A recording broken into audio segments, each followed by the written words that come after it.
नमस्कार दोस्तों, स्वागत है आप सभी का आज की इस वीडियो में। और आज की इस वीडियो से हम लोग स्टार्ट करने वाले हैं इंडियन पॉलिटी का पूरा सिलेबस। जैसा कि आप सभी लोग जानते होंगे कि बहुत सारे कॉम्पिटिटिव एग्ज़ाम हो, चाहे वो यूपीएससी हो या यूपी ट्रिपल एससी हो या कोई भी कॉम्पिटिटिव एग्ज़ाम हो, उसमें जीएस से रिलेटेड क्वेश्चन आते हैं। और जीएस में ऐसा होता ही नहीं कि पॉलिटी से रिलेटेड क्वेश्चंस ना आए। तो आज की इस वीडियो से हम पॉलिटी के लेक्चर्स का सीरीज़ स्टार्ट करने जा रहे हैं, जिसमें हम पॉलिटी से रिलेटेड सभी टॉपिक्स को बहुत ही डिटेल में और अच्छे से समझने की कोशिश करेंगे। तो क्योंकि ये आज पॉलिटी का पहला वीडियो होने वाला है, तो मैं थोड़ा सा इंट्रोडक्शन देना चाहता हूँ कि किस किस तरह से हम इसको कवर करने की कोशिश करेंगे। तो देखिए, इंडियन पॉलिटी के अंदर हम जो चीज़ें पढ़ने वाले हैं, उसमें सबसे पहले तो हम हिस्टोरिकल बैकग्राउंड पढ़ने वाले हैं कि किस तरह से हमारे यहाँ राजनीति का प्रारंभ हुआ, कैसे पॉलिटी स्टार्ट हुई।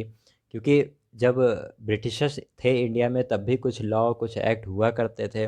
और आज के समय में उन लॉ और उन एक्ट्स का क्या इफ़ेक्ट है, इसको हमें जानना बहुत ज़्यादा ज़रूरी है। तो इसलिए हम हिस्टोरिकल बैकग्राउंड थोड़ा सा पढ़ेंगे, ब्रीफ में ही जानेंगे, लेकिन इसको जानेंगे। उसके बाद हम कॉन्स्टिट्यूशन को पढ़ेंगे पूरे डिटेल में, जिसके अंदर हम कॉन्स्टिट्यूशन कैसे बना ये जानेंगे।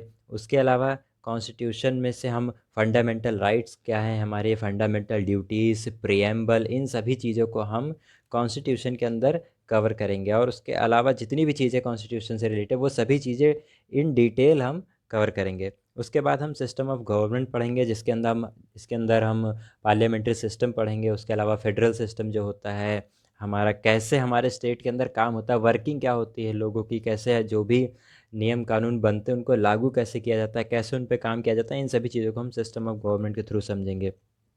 उसके बाद हम सेंट्रल गवर्नमेंट पढ़ेंगे, तो फिर सेंट्रल गवर्नमेंट के अंदर हम प्राइम मिनिस्टर पढ़ेंगे। उसके अलावा प्रेसिडेंट पढ़ेंगे, वाइस प्रेसिडेंट पढ़ेंगे, और कैसे कैसे काम करते हैं लोकसभा, राज्यसभा, इन सभी उनकी वर्किंग को समझेंगे। उसके बाद स्टेट गवर्नमेंट हो गया, तो स्टेट गवर्नमेंट में हम गवर्नर्स है, चीफ मिनिस्टर हैं। उसके अलावा बहुत सारे जितने भी पॉलिटी के टॉपिक्स हैं उनको हम कवर करेंगे। यहाँ मैंने मेन मेन टॉपिक्स लिख दिया है, तो इन सारी चीज़ों को, यानी पॉलिटी से रिलेटेड जितनी भी चीज़ें हैं उनको हम डिटेल में कवर करने की कोशिश करेंगे। तो ज़्यादा देर नहीं करते हैं, तो फिर आज की इस वीडियो में हम जो स्टार्ट करेंगे वो हिस्टोरिकल बैकग्राउंड से स्टार्ट करने वाले हैं। तो हिस्टोरिकल बैकग्राउंड का टॉपिक कोई ज़्यादा लंबा नहीं होने वाला है, 2 वीडियो में कंप्लीट हो जाएगा। तो आज हम हिस्टोरिकल बैकग्राउंड से ही उसको स्टार्ट करेंगे। तो अब देखते हैं अपना हिस्टोरिकल बैकग्राउंड के बारे में। हिस्टोरिकल बैकग्राउंड में हम जो जो चीज़ें पढ़ने वाले हैं, जो एक्ट्स पढ़ने वाले हैं, तो सबसे पहले तो ये जानना ज़रूरी है कि हिस्टोरिकल बैकग्राउंड हम पढ़ क्यों रहे हैं। कि अगर हम पॉलिटी पढ़ना चाह रहे हैं तो उसके लिए हिस्टोरिकल बैकग्राउंड क्या करने की क्या ज़रूरत है। तो देखिए, ब्रीफ में अगर हम जाने तो हमारे यहाँ सबसे पहले ईस्ट इंडिया कंपनी आई थी 1600 में। और वो जब आई थी तो वो एक कंपनी थी, कॉमर्शियल कंपनी, जो यहाँ पर राज करने, किसी तरह का राज करने नहीं आई थी। उसका कोई मकसद नहीं था कि हमें यहाँ पर आकर अपनी सत्ता जमानी है। वो सिर्फ यहाँ पर आए थे एक बिज़नेस करने के लिए। लेकिन उसके बाद धीरे धीरे कुछ ऐसा परिस्थितियाँ बनी, जो भी माहौल बना, वो यहाँ पर उनका राज हुआ। कुछ एरिया में उन्होंने कवर कर लिया। उसके बाद फिर वो धीरे धीरे यहाँ पर फैलते गए, तो फिर उन्होंने कुछ एक्ट्स लाए। तो जो उन्होंने एक्ट बनाए, तो जब हमने अपना कॉन्स्टिट्यूशन बनाया तो उनके एक्ट से बहुत सारी चीज़ें हमने सीखी, या बहुत सारी चीज़ों को एज़ इट इज़ वैसे ही हमने अपने कॉन्स्टिट्यूशन में लिया भी है। या जो गलतियाँ उन्होंने करी, उन गलतियों से हमने कॉन्स्टिट्यूशन में क्या सीखा, इन सारी चीज़ों को समझने के लिए हमें इन सारे एक्ट्स को समझना बहुत ज़्यादा ज़रूरी है। तो इन सारे एक्ट्स को हम बहुत डिटेल में तो नहीं समझेंगे, लेकिन हाँ, इन एक्ट्स के जो भी प्रोविज़न्स हैं उनको हम समझने की कोशिश करेंगे इस वीडियो में। तो आज की इस वीडियो में हम लोग पढ़ने वाले हैं द रेगुलेटिंग एक्ट 1773 का। उसके अलावा पिट्स इंडिया एक्ट, और जो हमारे 4 मेन चार्टर एक्ट हैं, 1793 का, 1813 का, 1833 का और 1853 का, इनको हम आज की इस वीडियो में कवर करेंगे। तो देखते हैं रेगुलेटिंग एक्ट 1773 के फीचर्स को। तो देखिए, designated governor of Bengal as governor general of Bengal. First governor general was lord Warren Hastings. तो देखिए इसने इस एक्ट के तहत सबसे पहले किया क्या गया था, इस एक्ट के तहत जो बंगाल के गवर्नर थे, बंगाल के जो भी गवर्नर होते थे, उनको गवर्नर जनरल ऑफ बंगाल बनाया गया था। तो देखिए ये इंडिया का मैप है जो उस समय का था। तो इसमें देखिए 3 प्रेसिडेंसी मेन जो अंग्रेज़ों की हुआ करती थी, वो ये थी, पहला तो एक ये मद्रास प्रेसिडेंसी, उसके अलावा ये बॉम्बे और इधर बंगाल का एरिया हुआ करता था। तो बंगाल में ये एरिया लगभग बंगाल में आता था, ये एरिया बंगाल में आता था। उसके अलावा ये एरिया मद्रास में आता था और ये एरिया बॉम्बे प्रेसिडेंसी में आता था। तो 3 मेन उनकी प्रेसिडेंसी थी जिसके अंदर कुछ एरिया आते थे उस समय। तो क्या होता था कि तीनों एरिया को गवर्न करने के लिए तीनों एरिया में एक एक गवर्नर होते थे, तीनों एरिया में एक एक गवर्नर होते थे जो अपने अपने एरिया के लिए इंडिपेंडेंट होते थे और अपने अपने एरिया के लिए लॉ बनाते थे, एक्ट बनाते थे अपने अपने एरिया के लिए, इन एरियाज़ के। तो किया क्या गया, इस एक्ट के तहत जो बंगाल यानी इस एरिया का जो गवर्नर होता था उसको गवर्नर जनरल ऑफ बंगाल बना दिया गया। उसको गवर्नर की जगह गवर्नर जनरल अब कहा जाने लगा। तो अब इसके इफ़ेक्ट क्या हुआ, अब आइए उसको देखते हैं कि इसका इफ़ेक्ट क्या हुआ। तो हुआ क्या, जब गवर्नर बन गया तो made governors of Bombay and Madras presidencies subordinate to governor general of Bengal. तो इससे क्या हुआ, जब वो बंगाल के गवर्नर को गवर्नर जनरल बना दिया गया, तो फिर बॉम्बे और मद्रास के जो गवर्नर थे वो अब बंगाल के गवर्नर के अंडर में आ गए। यानी कि बंगाल के गवर्नर जनरल जो थे उसके अंडर में अब बॉम्बे और मद्रास के गवर्नर आ गए। पहले वो तीनों ही इंडिपेंडेंट थे अपने एरिया के, लेकिन अब बंगाल वाला मेन हो गया। ये इस एक्ट के तहत हुआ। उसके बाद provided for establishment of supreme court at Calcutta, यानी कि इस एक्ट के तहत कैलकटा में पहली बार सुप्रीम कोर्ट बनाया गया और इसके अंदर एक चीफ जस्टिस और 3 अदर जजेस होते थे। Prohibited company servant from engaging any private trade. तो होता क्या था, जो कंपनी के जो भी एम्प्लॉयज़ होते थे, यानी ब्रिटिश ईस्ट इंडिया कंपनी के जो एम्प्लॉय होते थे, उनकी सैलरी बहुत कम होती थी। तो क्या करते थे, जो उनके एम्प्लॉय होते थे या जो ऑफिसर्स होते थे, वो अपना पर्सनल ट्रेड करने लगते थे। यानी इंडिया से कोई सामान लिया और उसको जा कर के ब्रिटिश में ब्रिटिश कंट्री में, यानी ब्रिटेन में, इंग्लैंड में, वहाँ जा कर के बेच देते थे। तो वो अपना पर्सनल बिजनेस करते थे। तो इस एक्ट के तहत उनको पर्सनल बिजनेस करने से रोका गया। Created the executive council of 4 members to assist governor general of Bengal, यानी एक काउंसिल बनाई गई जिसको हम परिषद कहते हैं। एक परिषद बनाई गई 4 सदस्यों की, जो कि गवर्नर जनरल ऑफ बंगाल थे उनको हेल्प करने में के लिए बनाई गई, उनको असिस्ट करने के लिए बनाई गई। इसके बाद आता है पिट्स इंडिया एक्ट 1784 में। तो जो 1773 में रेगुलेटिंग एक्ट आया था, तो उसकी कुछ कमियों को दूर करने के लिए इसमें अमेंडमेंट भी किया गया था 1781 में। इसको हम एक्ट ऑफ सेटलमेंट भी कहते हैं। अब देखते हैं हम लोग पिट्स इंडिया एक्ट। तो पिट्स इंडिया एक्ट में क्या फीचर्स हैं, distinguish between commercial and political function of the company. तो इस एक्ट के तहत जो कंपनी के जो भी कॉमर्शियल फंक्शंस थे, यानी कि जो वाणिज्य यानी बिजनेस से रिलेटेड जो काम थे, और पॉलिटिकल फीचर्स यानी जो जो राजनीति से संबंधित जो भी कार्य थे, उन दोनों कामों को अलग करके डिफाइन किया गया इसके अंदर। उसके बाद it allowed the court of director to manage the commercial affair, यानी कोर्ट ऑफ डायरेक्टर्स का एक गठन किया गया, कोर्ट ऑफ डायरेक्टर्स बनाया गया जो कॉमर्शियल अफेयर्स को देखती थी, यानी कि बिजनेस से रिलेटेड काम को। उसके अलावा एक नई बॉडी बनाई गई जिसे हम बोर्ड ऑफ कंट्रोल कहते हैं, जो पॉलिटिकल अफेयर्स के लिए काम करती थी।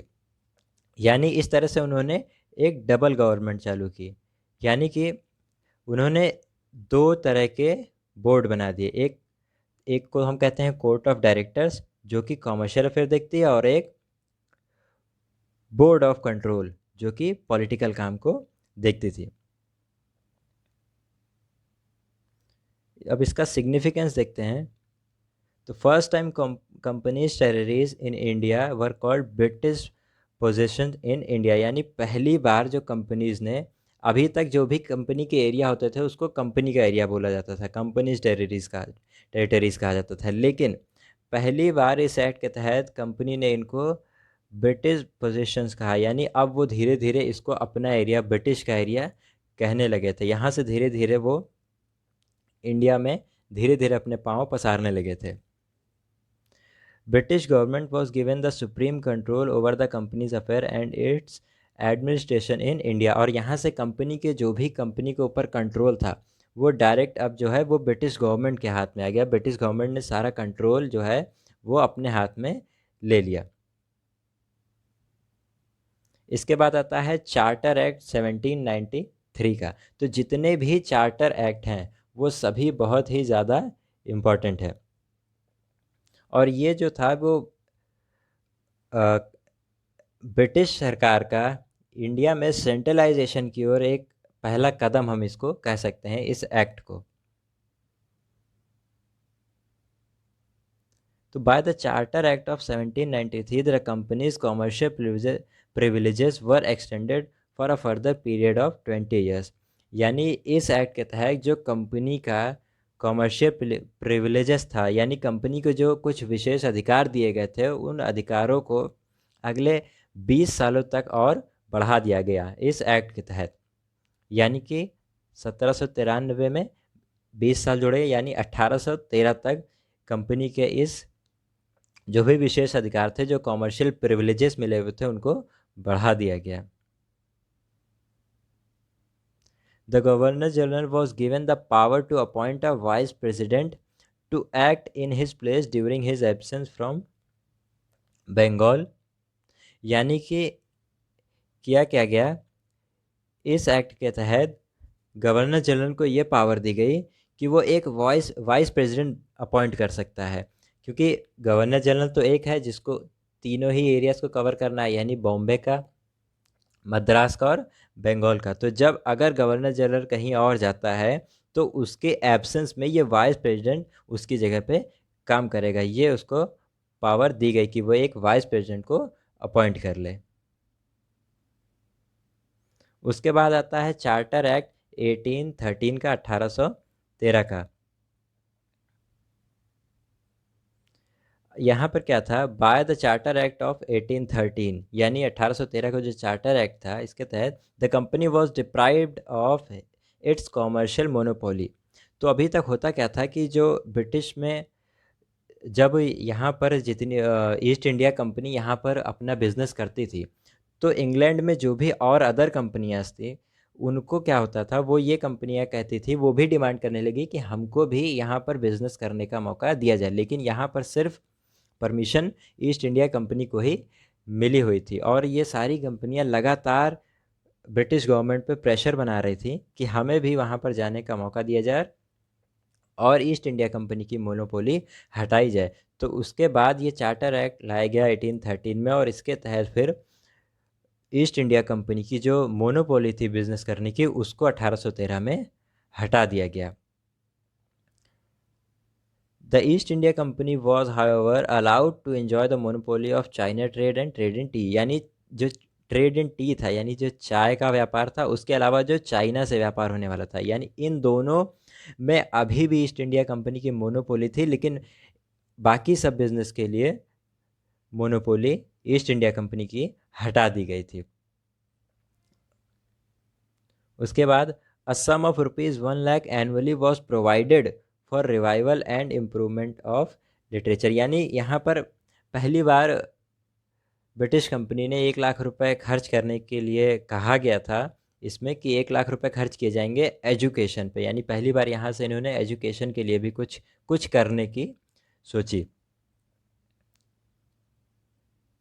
The act created the sovereignty of the crown. यानी कि इस एक्ट ने जो ब्रिटिश जो क्राउन है, जिसे हम कह सकते हैं ब्रिटिश गवर्नमेंट, यहाँ पर उसकी संप्रभुता को बढ़ा दिया था। यानी अब वो जो है वो टॉप पर आ चुका था, ब्रिटिश क्राउन, उसने अपने सारी चीज़ें अपने हाथों में ले ली थी।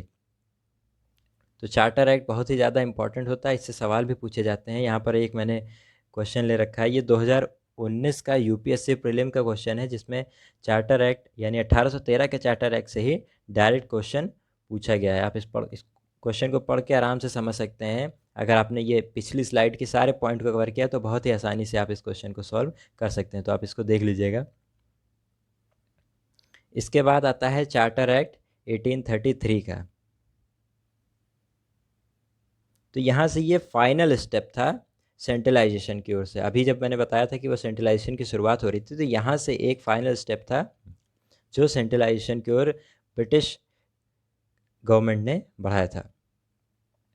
देखिए, made governor general of Bengal as governor general of India. तो अभी तक देखिए हमने देखा था कि 3 उनकी प्रेसिडेंसी थी, बॉम्बे, मद्रास और बंगाल। तो जो बंगाल के गवर्नर थे उसको उन्होंने गवर्नर जनरल बना दिया था, यानी वो अब बॉम्बे और मद्रास के गवर्नर्स के ऊपर आता था, वो उनको कंट्रोल करता था। लेकिन अब क्या हुआ, उन्होंने जो बंगाल के गवर्नर जनरल थे उनको अब इंडिया का गवर्नर जनरल बना दिया, यानी एक यहाँ पर सुप्रीमेसी उनकी बना दी गई पूरे इंडिया पे, जो कि कंट्रोल करने की कोशिश करता था पूरे इंडिया के से रिलेटेड जितने भी काम होते थे। Deprived the governor of Bombay and Madras and governor of India was given the exclusive legislative powers for the entire British India। तो अब यहाँ से गवर्नर जो थे यानी बॉम्बे और मद्रास के, उनको हटाया गया और governor of India was given exclusive legislative power, यानी कि जो इंडिया के गवर्नर थे उनको जो है वो जितनी भी लेजिस्लेटिव पावर्स थी, यानी जितनी भी विधायी शक्तियाँ थी, कानून बनाने की जो शक्तियाँ थी, वो अब गवर्नर ऑफ इंडिया को दे दी गई। जो यानी जितने भी ब्रिटिश का एरिया था, अब उनके लिए रूल्स एंड रेगुलेशन बनाने का काम गवर्नर ऑफ इंडिया करने लगे थे। It ended the activities of East India companies as a commercial body which became purely administrative body. यानी यहाँ से क्या हुआ, जो ईस्ट इंडिया कंपनी जो अब अभी तक सिर्फ बिजनेस के लिए ही आई थी, जिसका ऑब्जेक्टिव बिजनेस ही था, यहाँ से अब वो कॉमर्शियल बॉडी नहीं रहेगी और पूरी तरह से वो एडमिनिस्ट्रेटिव बॉडी यानी प्रशासनिक तंत्र बन गया। अब यानी उन्होंने ये सोच लिया था कि अब उनको भारत में अपना प्रशासन चलाना है, और यहाँ से वो प्रशासनिक तंत्र बन चुका था। Attempt to introduce open system competition for selection of civil servant, यानी कि चार्टर एक्ट 1833 के तहत पहली बार यहाँ पर कंपटीशन करवाने की तैयारी की गई थी सिविल सर्विसेज के लिए, यानी जो भी सिविल सर्विसेज होती थी उनके लिए ओपन कंपटीशन करवाने की कोशिश की गई। सिर्फ कोशिश की गई, ये इम्प्लीमेंट हो नहीं पाया था क्योंकि कोर्ट ऑफ डायरेक्टर्स ने इसका बहुत ही ज़्यादा विरोध किया था, इस वजह से ये इम्प्लीमेंट नहीं हो पाया। हालांकि ट्राई किया गया था इस एक्ट के तहत। इसके बाद आता है चार्टर एक्ट 1853। अब देखिए इसके फीचर्स देखते हैं। तो introduce an open competition system of selection and recruitment of civil servant, यानी कि यहाँ से जो कोशिश 1833 के चार्टर एक्ट में की गई थी, 1833 के चार्टर एक्ट में जो कोशिश की गई थी कि सिविल सर्विसेज के लिए ओपन कंपटीशन हो, वो चीज़ 1853 के चार्टर एक्ट में इम्प्लीमेंट की गई। इसके बाद it first time separated legislative and executive functions of the governor generals council, और इस एक्ट के तहत पहली बार जो भी लेजिस्लेटिव फंक्शंस थे और जो भी एग्जीक्यूटिव फंक्शन थे, उन फंक्शंस को अलग अलग किया गया। जितने भी विधायी और कार्यकारी कार्य थे उन सभी को अलग अलग किया गया। It provided for addition of 6 new members called legislative councillor to the council, यानी कि यहाँ पर 6 नए सदस्यों की एक समिति कह सकते हैं, काउंसिल बनाई गई, जो कि सलाह देने का काम करती थी। एक नए 6 सदस्यों की एक काउंसिल बनाई गई 6 मेंबर्स की। It introduce first time local representation, यानी कि पहली बार इस एक्ट के तहत लोकल रिप्रेजेंटेशन जो है वो लाया गया इन इंडियन लेजिस्लेटिव काउंसिल, यानी जो इंडिया की जो पूरे इंडिया को कंट्रोल करने के लिए जो एक काउंसिल बनाई गई थी, उसमें अब इंडिया के लोगों को भी रिप्रेजेंटेशन दिया जाने लगा। आउट ऑफ 6 मेंबर यानी 6 मेंबर्स में से 4 वर अपॉइंटेड बाय लोकल यानी कि प्रोविंशियल गवर्नमेंट, यानी कि जो 6 मेंबर होते थे इस कमिटी में, इस काउंसिल में, उसमें से 4 मेंबर वो जो होंगे वो लोकल गवर्नमेंट यानी कि जो प्रोविंशियल एरियाज होंगे वहाँ के होंगे, यानी मद्रास, बॉम्बे, बंगाल, आगरा, यहाँ से वो होंगे। यानी इस एक्ट के तहत पहली बार इंडियन लोकल जो लोग थे उनको काउंसिल में आने का मौका मिला, यानी अपनी सलाह जो है वो देने का मौका मिला। तो आज के इस वीडियो में हम बस इतने ही एक्ट तक देखेंगे। इसके बाद वाली वीडियोस में हम हिस्टोरिकल बैकग्राउंड के जो कुछ बचे हुए एक्ट हैं उनको देखेंगे, और उसके बाद हम फिर अपना मेन जो है कॉन्स्टिट्यूशन का चैप्टर, उस चैप्टर की ओर आएंगे। तो आशा करता हूँ आपको ये आज का वीडियो पसंद आया होगा। अगर वीडियो पसंद आया तो प्लीज़ वीडियो को लाइक करें, शेयर करें और चैनल को सब्सक्राइब भी कर लें, जिससे आपको आने वाली वीडियोस के नोटिफिकेशन के बारे में जानकारी मिलती रहे। तो अपना समय देने के लिए बहुत बहुत धन्यवाद।